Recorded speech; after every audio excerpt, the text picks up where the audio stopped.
Hello and welcome back to Harmonixx Tuning. If you guys have been watching our YouTube channel for a while, you guys would have seen a range of M340i videos starting off with a stage 2 build to a stage 3 build where we made 780 horsepower. One thing that was common between all the builds we've showcased so far was the fact that the cars looked visually stock from the outside. However, that is going to change today. So today we are going to be working on India's most popular M340i, nicknamed the B58Zilla on Instagram.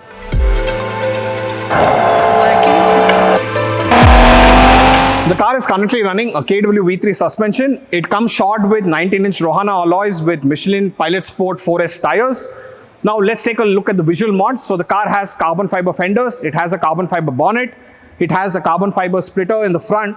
So now coming to the rear of the car is shod with a carbon fiber boot, some aftermarket tail lamps. The car also has a carbon fiber diffuser and an M Performance exhaust that is paired to the VSRF catalyst downpipe. Coming to the interior of the car looks mostly bone stock except for the carbon fiber steering wheel. Let's take a look at all the parts that the car came to us with. So the car is already running some Denon braces, Denon carbon fiber intake along with the turbo inlet. So we also have an FTP charge pipe installed over here. And as I had mentioned earlier, the car is running a catalyst downpipe that is paired to M Performance exhaust. Also sitting behind the front bumper, we have a CSF heat exchanger and an auxiliary cooler as well. So when the car came to us, it was already running a stage 2 map, and we had the car earlier on the dyno to get some baseline numbers. So now that we have whatever we need to start this build, let's show you all the interesting bits that are going into this car. So now let's take you guys through all the hardware parts we're going to be installing on this car, starting with the DO88 Mira intake manifold. We are also going to be installing the CSF transmission cooler, and obviously the star of the show, the Pure800 turbo.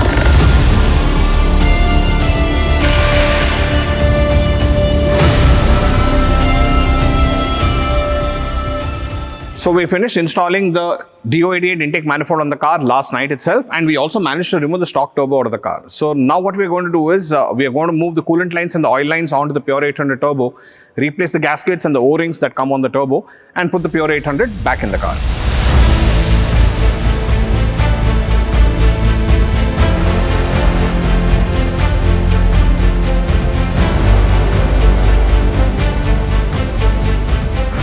Okay, so we're done fitting all the parts. The intake manifold is on, the charge pipe is fitted, the transmission cooler is fitted, the Pure800 turbo is fitted, and we've just fitted the intake as is for the time being.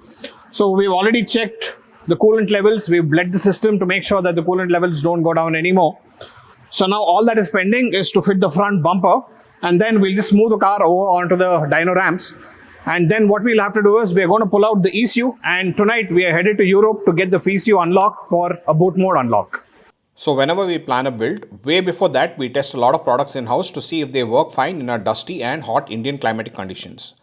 Not all shops have an opportunity to do the same, so let us show you guys what happens when you don't do your homework properly or go to shops that just sell you some fancy looking parts. This car came with an intake from a very popular BMW aftermarket brand, and the first thing you will notice is how dirty the air filter is. The car was used for about 9,000 kilometers with this intake. When the car came to us, the filter was caked in dust with even some tape stuck to the filter, as you can see in the video. This basically is a really poor intake design for dusty conditions like in India. Maybe the cars that are running in USA or Europe won't face such severe conditions, but in our country this can cause severe issues. Not only was there a ton of dust on the filter, but the filter was unable to filter the dust particles properly, and you can see minute debris getting past the filter and even entering the turbo and lodging themselves on the compressor wheel.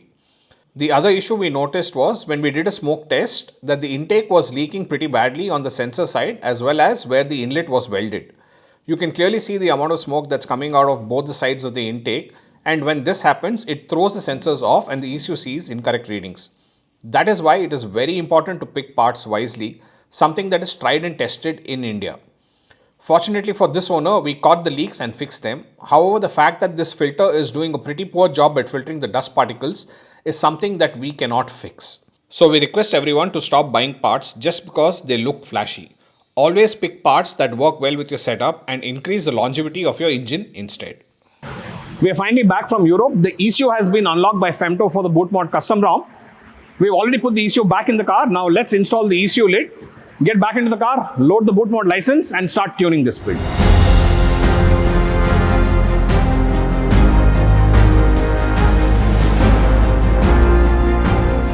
We've activated the boot mode license for this particular VIN number. So now a base map has already been sent by tuners for the Pure 800 Turbo for the 100 round map. Now let's flash the base map, dyno the car and see what power it makes, and then we'll go through a few revisions until we are happy with the map. Now let's put the car in dyno mode so that we can dyno the car. So we're going to go into the hidden menu, activate chassis dyno. Then we're going to turn off DSC so that there is no intervention from the traction control system while we're running the car on the dyno.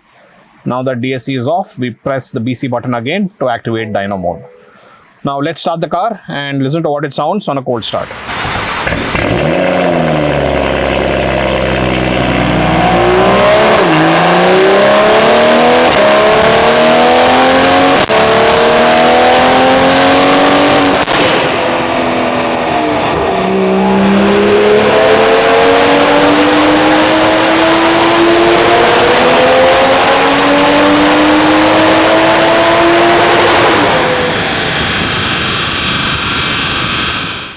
So we just did a pull on the base map and the car made 551 horsepower and 750 Nm of torque. However, this is just a baseline pull, and when we're looking at the data logs, we can see that there is a significant amount of throttle closure between 4000 RPM to about 5500 RPM. This is happening because the turbo is basically overboosting from the requested boost that we are targeting at. So now we're going to send this data logs to Chris and have him refine the tune a little more, and then we'll go through multiple revisions until we are happy with the entire map and there is no throttle closures and no knock retard as well. We're finally done tuning the car. We went through about 11 revisions with Chris at Kagan Tuning, and on the daily map the car made 566 horsepower and 756 Nm of torque. And on the special sauce map, where we've pushed the limits of the fueling system as much as we could, we managed to do a whooping 607 horsepower and 838 Nm of torque. So this basically makes it the second most powerful Pure 800 build we have done till date after our shop car that made about 650 horsepower. Now let's get the car off the dyno, take it for a spin on the road and see how it behaves, and let's do some more exterior shots of the car for you guys to see as well.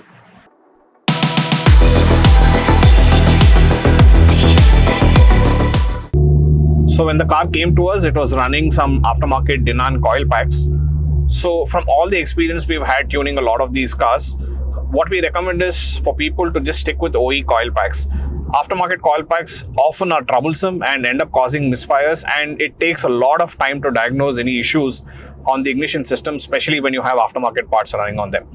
So we ordered some brand new OEM coil packs from BMW and we've installed those on the car. And we will also put up some screenshots of companies or tuners who tune the S58s and the B58s, and almost majority of them recommend customers to basically run the OE coil packs because those are plenty enough for up to 1500 or 1600 horsepower. So somewhere on the screen we will also put up some screenshots of a couple of cars that have had issues with upgraded coil packs. And there are companies like Bend Calibration that have put out a statement on their Instagram page asking people to run only OE coil packs. Now let's talk about the exhaust setup on this car. So this particular car is running a VRSF decat downpipe along with an M Performance exhaust. Honestly, my personal taste is a lot more subdued, and I personally feel that this exhaust setup is too loud for my liking. Also, what the owners have done on this particular car is they have disconnected the sensor to the Valtronic system because they wanted to keep the valves open all the time. So typically on cars like this, what happens is when you start driving the car in different modes, the ECU dictates how much of the throttle valve needs to be opened or closed. And even when in sports mode, sometimes depending on the load the engine puts, it dictates how much of the valve needs to be open, and it doesn't necessarily have to be open all the time or fully open. So in order to combat that, these guys have disconnected the sensor and they've asked us to leave it as is. So especially when you're puttering around town in D mode, I personally feel that the exhaust is too loud. However, one good thing about this exhaust setup is it does not have as much drone as the previous M340i that we had installed a Pure 800 Turbo one that was running a decat downpipe and a Dinan catback. So this M Performance catback actually seems to have a lot less drone. However, it is really loud. You can see how loud it is in some of the B-rolls that we are going to post on the video as well.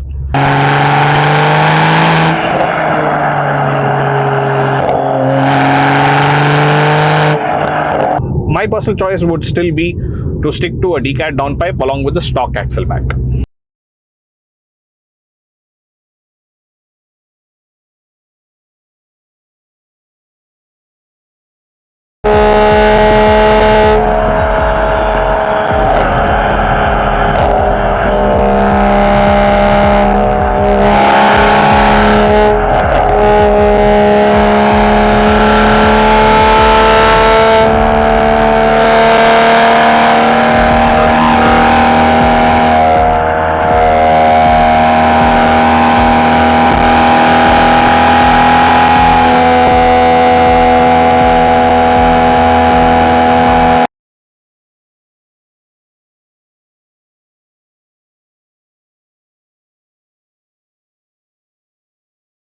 So now coming to the steering bit of it, the stock M340i steering is actually too thick and it's not very comfortable to hold.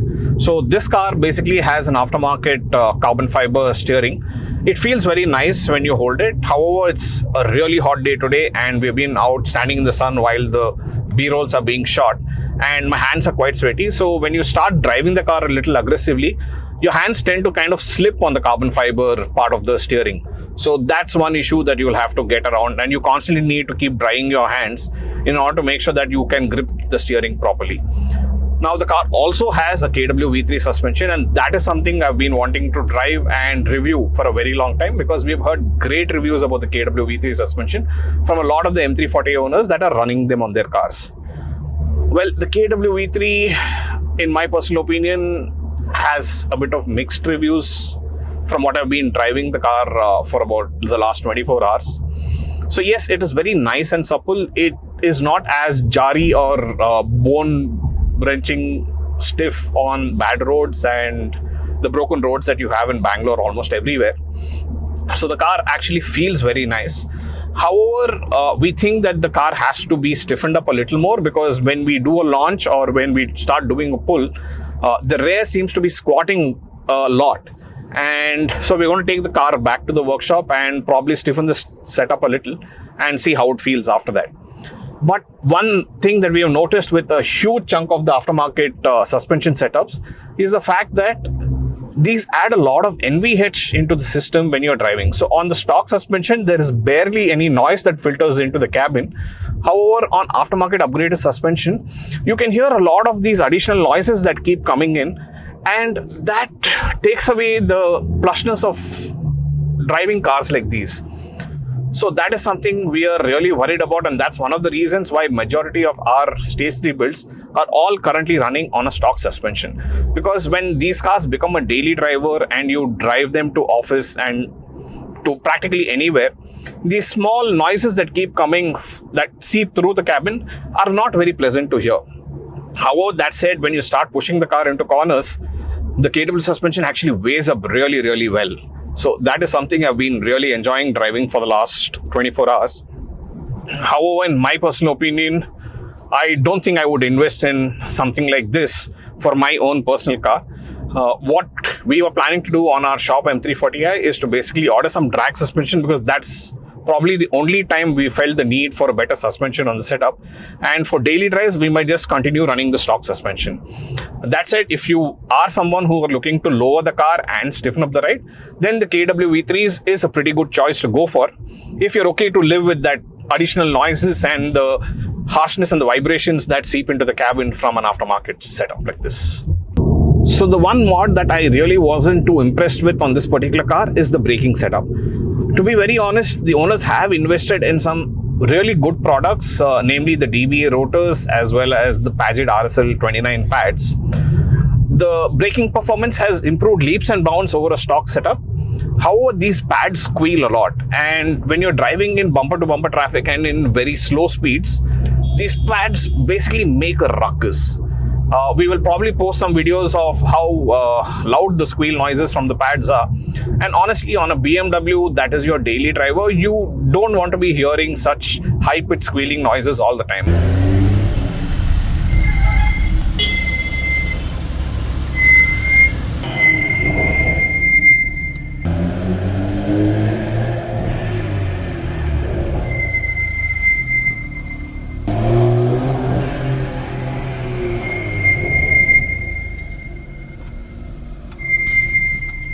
after a while it just gets on your nerves.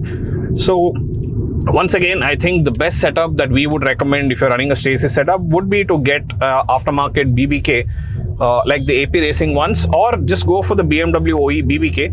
And we've had those on a couple of our cars and they seem to perform really well without the squealing noise that comes from these. Now let's talk about how the car feels to drive. So in traffic like this, we are driving on the Bangalore International Airport Road.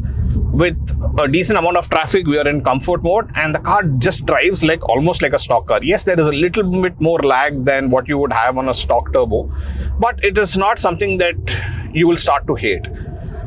So the car almost drives like a stock car in terms of throttle response, and we spend a lot of time to map the low speed throttle response in order to make sure that the car is not jerky at all. So as you're seeing that I'm driving in at about 60 kilometers an hour and the car is just driving smooth and nice. So a lot of the tunes, what ends up happening, you might have great power band while doing a wide open throttle pull, but majority of the driving on a daily basis happens at part throttle. And if part throttle driving becomes very jerky, again, that eats up into the experience of owning such a car. So we spend a lot of time in order to fix part throttle closures in order to make sure that the car drives very smooth. And once you're out of traffic and you want to have some fun, all you have to do is just put it to sports mode and there you go.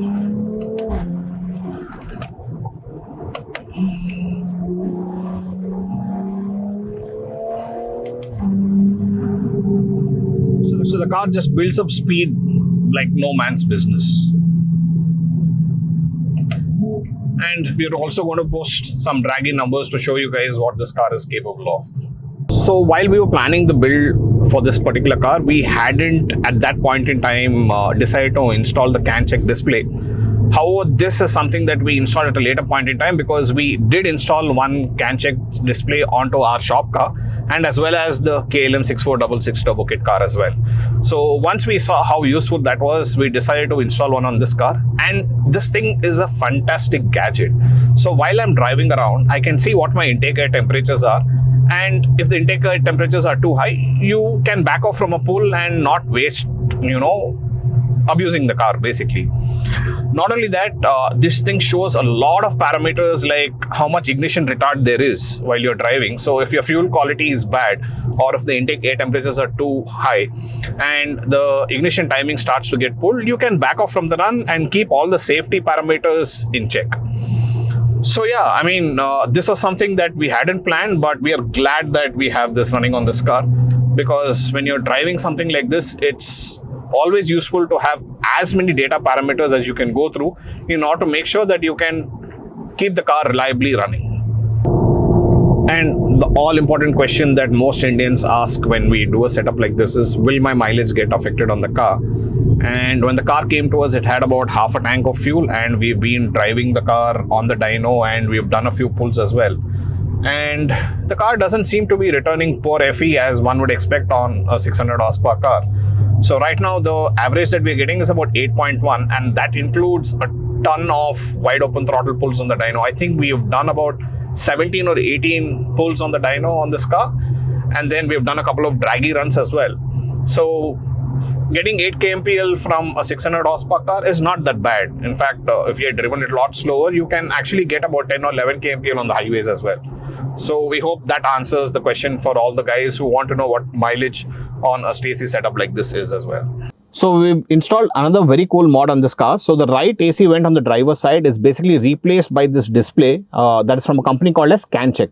So what this display does is it basically picks up all the ECU data via the CAN bus and displays it over here. Now let's turn on the engine and show you what all parameters we can read on this display.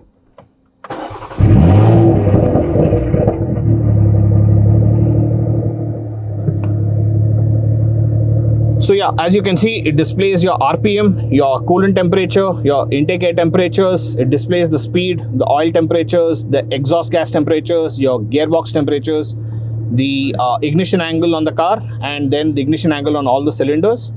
What's really cool is this is not the only page that we can see. This entire system is customizable. So let's flip to one of the other pages. So there you go. So this is your RPM meter. So it also displays what gear you're in. right? Along with boost intake temperatures, gearbox temperatures, oil temperatures, etc. So here is another cool display. And here, if you can notice, when I press the brake pedal, it shows how much of the brake pedal is pressed. Similarly, it also displays the gas pedal. Then you can see your steering angle. So as you turn the steering, it shows you how many degrees of steering angle you've inputted. And then obviously you have the, G-force meter as well. So in this, it displays your RPM, your short-term fuel trims, your speed, the current ignition angle that is happening on the engine.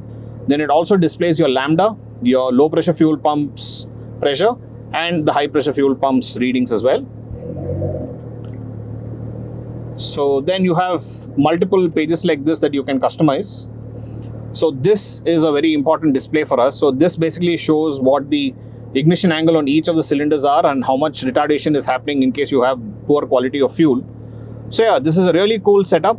One disadvantage of having this display is the fact that you lose a majority of the AC vent, and the small portion is where the AC comes out of. So if you're okay to sacrifice that, this is a really cool thing to have on your B58s and S58s. So there you go. The car was shipped from Calcutta to Bangalore with one specific purpose. The owners of the B58Zilla wanted to achieve 600 horsepower on their car, and we managed to do that with pretty much simple bolt-on mods. We did drag the car a while ago, and the car currently stands as the second fastest M340i in the country, with a 0 to 100 timing of 3.09 seconds, 100 to 200 timing of 6.7 seconds, and a quarter mile timing of 10.7 seconds. Now, all that is left is for us to load the car back onto a flatbed, ship it to Calcutta, and see if we can better the existing timings at a much lower elevation. We hope you guys enjoyed the video on the B58Zilla. Kindly subscribe to our YouTube channel to make the YouTube algorithm happy. This is Rahul R. Kodidini on behalf of Harmonixx Tuning, signing off.